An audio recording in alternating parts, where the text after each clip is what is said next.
Chairman तहरीक जवानान पाकिस्तान अब्दुल्ला हमीद गुल साहब। अब्दुल्ला हमीद गुल साहब, बहुत शुक्रिया आपके वक्त का। किस तरह से देख रहे हैं, अमेरिका की जानिब से भी हमलों की तैयारियां की जा रही हैं, ईरान ने भी कहा है कि हम भी जवाबी हमले करेंगे यकीनन, तो अब क्या लगता है आपको, क्या सूरत हाल बन सकती है और कार्रवाई के खित्ते पर क्या असरात मुरतब होंगे आने वाले टाइम में?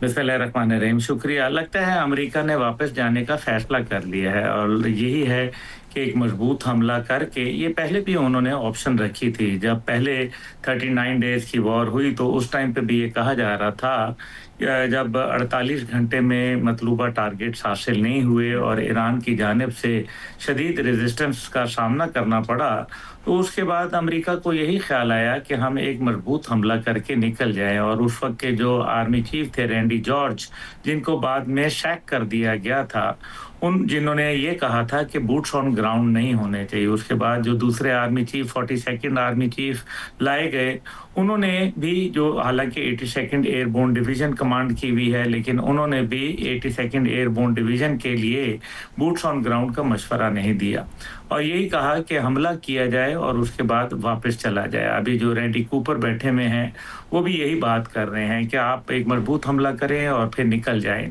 लेकिन इस सब के बावजूद दो बातें सामने नजर आ रही हैं। अमेरिकन आर्मी का और अमेरिकन फोर्सेस का दो बहुत ही अहम जुज़ थे, एक उनकी एयरफोर्स और एक उनकी नेवी।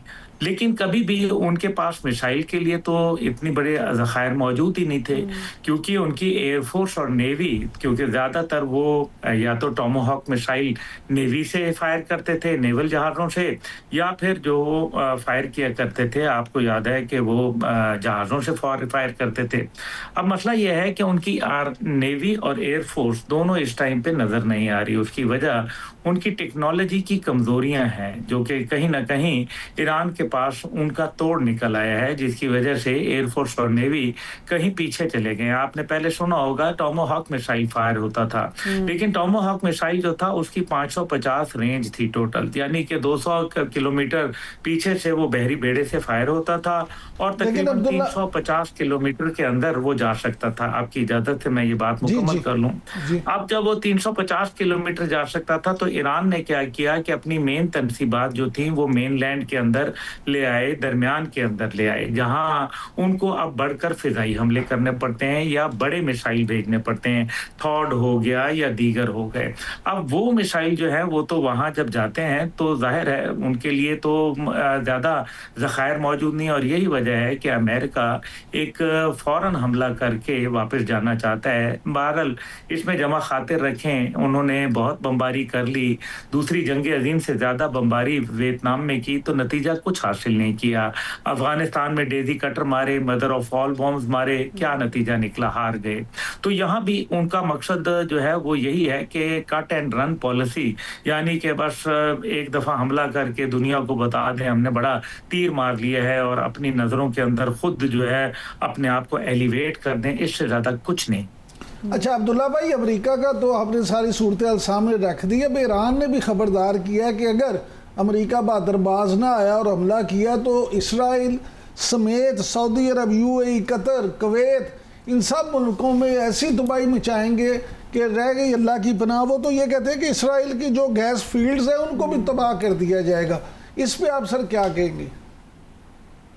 देखिए, वो कहते हैं ना, हम तो डूबे हैं सनम, तुझको भी ले डूबेंगे। मसला ये है कि आप कभी भी एक ऐसे आदमी से नहीं लड़ा करते जिसके पास लूज करने के लिए कुछ ना हो। इस टाइम पे ईरान की हिकमत अमली ने ये साबित कर दिया है कि वो खलीजी ममालिक के ऊपर जितना दबाव बढ़ाएंगे उतना अमेरिका के लिए मुश्किलात में इजाफा होगा।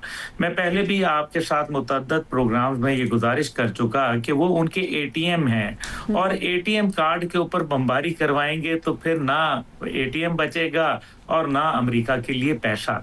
इसलिए ये बात दुरुस्त है कि जहां अमेरिका ने ये बात कही, आप अगर इसको थोड़ा सा एक और एंगल से देखें, मैं कल रात सोच रहा था कि एक वक्त में ईरान पर कई मुल्कों ने हमला किया, ये कोई एक अमेरिका ने हमला नहीं किया। आप देखें जितने भी उनके अड्डे मौजूद हैं वहां से उनके ऊपर हमला हो रहा है, 13 अड्डों से हमला हो रहा है। 13 अड्डों का मतलब यह है कि 13 ममालिक हमला कर रहे हैं। मैं नहीं कह रहा कि वो ममालिक मुलविस हैं, लेकिन जिन अतराफ तरफ से हमला हो रहा है, उसके बावजूद अगर ईरान खड़ा है तो there is something special about Iran, there is no doubt about it. और अगर उन्होंने ये कहा है कि वो मारेंगे तो वो मारेंगे, क्योंकि माजी में भी 2025 में उन्होंने यही कहा था कि हमारे ऊपर अगर हमला हुआ तो हम जो खलीजी ममालिक हैं उनको निशाना बनाएंगे जिधर जिधर अड्डे हैं। सर अब तो ईरान ने वार्न भी कर दी है, ईरान की जानिब से वार्निंग भी जारी की गई है जो इलाकाई ममालिक हैं वो इस जंग से दूर रहें, और अगर कोई भी इस जंग में आता है तो फिर यकीनन उनके खिलाफ भी जंग लड़ी जाएगी। अब तो ईरान इस मौक़िफ़ को वाज़ेह भी कर रहा है। और सर इसमें यह भी शामिल कर लें कि जो एनालिस्ट हैं उनका तो ये कहना है कि असल में अमेरिका को खौफ खैबर शिकन मिसाइल से है, और इसीलिए उन्होंने इस वक्त ये जितनी भी उनका खौफ है असल वो उस मिसाइल से। और ईरान ने सिर्फ मिडल ईस्ट को नहीं बल्कि उसने तो बरतानिया को भी खबरदार कर दिया कि ज़्यादा ना घुसो नहीं तो तुम्हारा भी कुछ करेंगे। देखिए, खैबर शिकन मिसाइल एक डिटरेंस है मौजूद, उसमें कोई दूसरी राय नहीं है, लेकिन अमेरिका को खौफ इस बात से है कि ईरान उनके सामने झुक क्यों नहीं रहा। ये है असली खौफ। अमेरिका को ये खौफ है कि ईरान ने उनकी बालादस्ती को कबूल क्यों नहीं किया। अमेरिका को ये खौफ है कि ईरान उनसे डर क्यों नहीं रहा।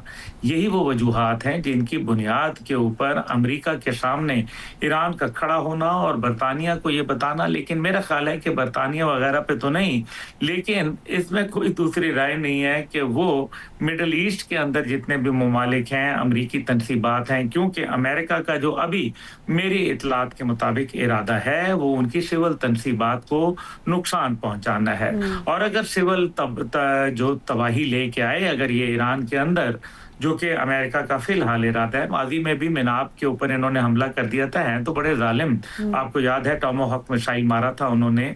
तो इस सब के बावजूद लगता यह है कि अगर ये इन्होंने कोई ऐसी हरकत की तो फिर सिविलियन टारगेट्स तो they are so vulnerable in middle east के यूएई हो गया, कतर हो गया, कुवैत हो गया, बहरीन हो गया, उर्दन हो गया, सिविल टारगेट्स को इंगेज करना नामुमकिन हो जाएगा। और अभी इतलात ये हैं, और खुद आपको पता है कि जनरल कूपर भी और जनरल जो क्या इसका नाम है इनके डैन केन है, इन सब ने यही बात कही है कि हमारे पास असले के ज़खायर कम हो रहे हैं, क्योंकि जैसे मैंने गुजारिश की शुरू में कि इन सब का पहले तो एयरफोर्स और नेवी के ऊपर हुआ करता था ना तुर्रा कि नेवी और एयरफोर्स मारेगी, लेकिन जब नेवी और एयरफोर्स ने किनारा कर लिया और इनके पास सिर्फ और सिर्फ मिसाइल बचे हैं लड़ने के लिए, तो मिसाइल तो इतने कभी इन्होंने बनाई कोई नहीं थे। इस वजह से वो बजाय इसके कि मुस्तकबिल में हजीमत उठाएं, वो कहते हैं कि हम एक बड़ा हमला करके जान छुड़ा लें और बता दें कि हम फाते होके निकल गए हैं। सब दुनिया को पता है। अच्छा अब्दुल्ला साहब, इतलात तो ये भी है कि अमेरिका और इसराइल आज जिस तरह से आपने कहा कि आज वो सिविल तनसीबात जो हैं उन पे हमला करेंगे, तो क्या आप समझते हैं कि अगर आज उन्होंने ऐसा किया तो ईरान भी फिर आज ही जवाब देगा? देखिए, जवाब तो वो देते हैं और करारा देते हैं और बर वक्त देते हैं। अब ये देखना है कि फिर वो डिसैलिनेशन प्लांट्स के ऊपर हमला करेंगे, पावर हाउसेस पे हमला करेंगे। अगर तो पावर हाउसेस के ऊपर हमला कर दिया देन दे आर गॉन। मैं आपको सीधी सी बात बताऊं, फिर तो एक ऐसी तबाही आएगी जो अमेरिका समेत कोई इसको बर्दाश्त ना कर पाएगा, क्योंकि अगर पावर हाउसेस का मतलब यह है कि इलेक्ट्रिसिटी खत्म हो जाएगी। इलेक्ट्रिसिटी खत्म होने का मतलब है कि पूरा गल्फ का कंट्री जितने भी एक निज़ाम है उनका वो तितर बितर होके रह जाएगा। और साथ ही साथ ये ना भूलिए कि ईरान ने ये भी वार्न किया हुआ है कि वो इस सारे के अंदर एक और काम करेगा, और वो है अंडरग्राउंड के अंडर वाटर केबल्स, जो इंटरनेट की केबल्स जा रही हैं उसके साथ उन्होंने कहा है कि हम उनको भी काट देंगे। और अगर ये काट दिया तो then it is going to be a catastrophic उसके नताइज होंगे। अब्दुल्ला हमीद गुल साहब, बहुत खतरनाक नताइज हो सकते हैं आने वाले टाइम में, जिस तरह से हम इससे पहले भी बात कर रहे थे अमरीकी पॉलिसीज़ की, क्योंकि अभी ये भी कहा जा रहा है कि अमरीका के अंदर भी काफ़ी ज़्यादा अमरीकी पॉलिसीज़ को तनकीद का निशाना बनाया जा रहा है कि वाशिंगटन की जानिब से इस जंग के दौरान जो पॉलिसीज़ बनाई गई, हालिया पॉलिसीज़, उस पर काफ़ी ज़्यादा तनकीद हो रही है। क्या आप समझते हैं कि यही एक वजह है जिसकी वजह से अमेरिका यही चाहता है कि कट एंड रन पॉलिसी पर अमल कर रहा है कि हम एक दफ़ा बड़ा हमला करें ताकि हम हजीमत से बच सकें इन फ्यूचर? ये बात ये भी वजूहात है, लेकिन असल में वही बात है ना कि अभी उनको समझ नहीं आ रहा, डिसओरिएंटेशन का शिकार हैं।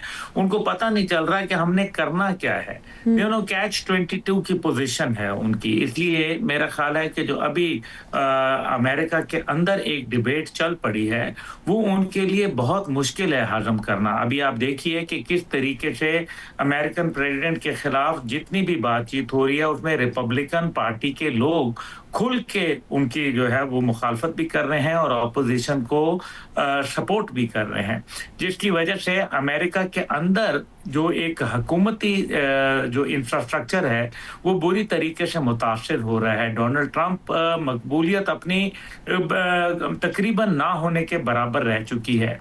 सपोर्ट उनको नहीं है, पैसे उनको नहीं मिल रहे जंग के। ऐसे में वो करेंगे तो क्या करेंगे? बात तो ये है ना सीधी सी। और फिर क्या ये जंग विनेबल है? ये है सबसे बड़ा सवाल जो इस टाइम पे अमेरिकन थिंक टैंक्स उठा रहे हैं कि can you win this war with the limited resources you have. तो द आंसर अभी तक जितना भी आ रहा है वो नेगेटिव में है कि ये जंग ना सिर्फ तवील हो जाएगी, ये एक मोहलिक होगी।